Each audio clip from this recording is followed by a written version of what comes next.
মুরগির বাচ্চা মাত্র এই একটি কারণেই মারা যায়। শত শত খামারিরা মুরগির বাচ্চা পালন করতে পারেন না, অথবা প্রান্তিক পর্যায়ে যারা মুরগির বাচ্চা পালন করে তাদের এই ভুলের কারণে আপনারা মুরগির বাচ্চা পালন করতে পারেন না। এই একটি কারণে আপনার সকল মুরগির বাচ্চা মারা যায়, যা আপনি আজও টের পাননি। তো বন্ধুরা, আজকে আপনাদের জন্য এই গুরুত্বপূর্ণ ভিডিও তৈরি করা হয়েছে। অবশ্যই পুরো ভিডিও ধৈর্য ধারণ করে দেখবেন।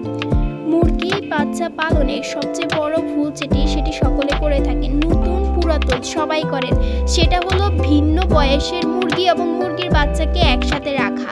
জায়গা বাঁচানোর চিন্তা থেকে বা কিছু হবে না এই ভেবে অনেকে এই কাজটা করে ফেলে, কিন্তু বাস্তবে এই এক ভুল থেকে ধীরে ধীরে পুরো খামারের ক্ষতি হয়, অথবা যারা কম আকারে মুরগি পালন করে তাদের বড় আকারে ক্ষতি হয়। বড় মুরগি স্বাভাবিকভাবে ছোট বাচ্চাকে নিজের প্রতিযোগী ভেবে তুলে, তাই তারা খাবারের কাছে যেতে দেয় না, ঠুকরে মারে বা ভয় দেখায়।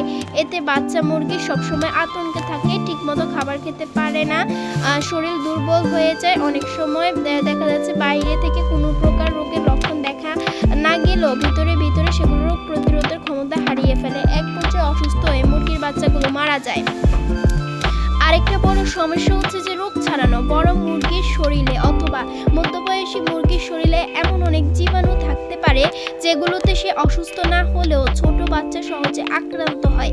এক খাঁচায় থাকলে সেই রোগ খুব দ্রুত ছড়িয়ে পড়ে, ফলে একটার পর একটা বাচ্চা হঠাৎ মারা যেতে থাকে।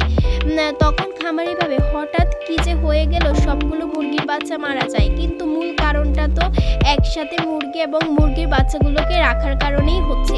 খাবারের দিক দিয়েও একটা মারাত্মক ভুল। বড় মুরগির খাবার আর বাচ্চা মুরগির খাবার হচ্ছে এক নয়। একসাথে রাখলে বাচ্চা নিজের প্রয়োজনীয় পুষ্টি পায় না, আবার বড় মুরগির খাবার খেলে বাচ্চার হজমের সমস্যা হয়, বাচ্চা রোগাক্রান্ত হয়ে পড়ে, বাচ্চার শরীরে প্রয়োজনীয় ভিটামিন সরবরাহ হয় না। পরবর্তীতে বাচ্চাগুলো মারা যায় অসুস্থ হয়ে এবং ভিটামিনের অভাবে পা বেঁকে যায়। তো বন্ধুরা, তারপর যেটা হয়ে থাকে, মুরগিগুলো অবশেষে মারা যায়। ফলাফল হিসেবে বাচ্চার বৃদ্ধি থেমে যায়, হাড় দুর্বল হয়, ডিম দেওয়ার বয়সে গিয়ে সে পিছিয়ে পড়ে, রোগ আক্রান্ত হয়ে মারা যায়। দেখা যাচ্ছে অনেক সময় আপনি বড় মুরগির সাথে বাচ্চাগুলোকে ছেড়ে দেন, অথবা মা মুরগির সাথে বাচ্চাগুলোকে ছেড়ে দেন। পরবর্তীতে মার সাথে বাচ্চাগুলো এদিক সেদিক দৌড়াদৌড়ি করে। দৌড়াদৌড়ির ফলে দেখা যাচ্ছে মুরগির বাচ্চাগুলো সহজেই রোগে আক্রান্ত হয়ে ফেলে, ময়লা আবর্জনাযুক্ত খাবার খেয়ে ফেলে। এছাড়া মুরগির বাচ্চাগুলো এদিক সেদিক দৌড়াদৌড়ি করতে থাকে, মলে পায়খানা জমে যায় এবং সঠিক পরিমাণে খাবার পায় না। সকালে ছেড়ে দিলে বিকালে আসে, বিকালে ছেড়ে দিলে দেখা যাচ্ছে সন্ধ্যার পরে আসে। এরকম সময় কিন্তু মুরগি হাঁটাচলা করতে করতে মুরগির বাচ্চাগুলো হাঁপিয়ে যায়। মা মুরগি তো বড় হয়ে গিয়েছে, মা মুরগি হাঁপিয়ে যায় না, বাচ্চাগুলো অবশেষে হাঁপিয়ে পড়ে, পরবর্তীতে রোগাক্রান্ত হয়ে পড়ে।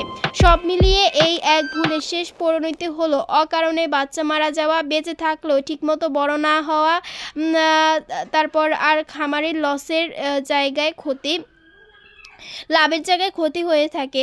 অথচ দেখা যাচ্ছে সমাধান খুবই সহজ। বয়স অনুযায়ী মুরগি এবং বাচ্চাকে আলাদা করে রাখা, অত্যন্ত কয়েক সপ্তাহ বাচ্চাকে বড় মুরগি থেকে দূরে রাখা এবং আলাদা খাবার পানির ব্যবস্থা করা। দেখা যাচ্ছে আমরা অনেক দেখেছি ছোট একটা ভুলে বড় ধ্বংস ডেকে আনে। মুরগি পালনের ক্ষেত্রে এই এক ভুলে অনেক সময় পুরো খামার শেষ করে দেয়। তো বন্ধুরা, আশা করি এই ভুল আজই সংশোধন করবেন। ধন্যবাদ।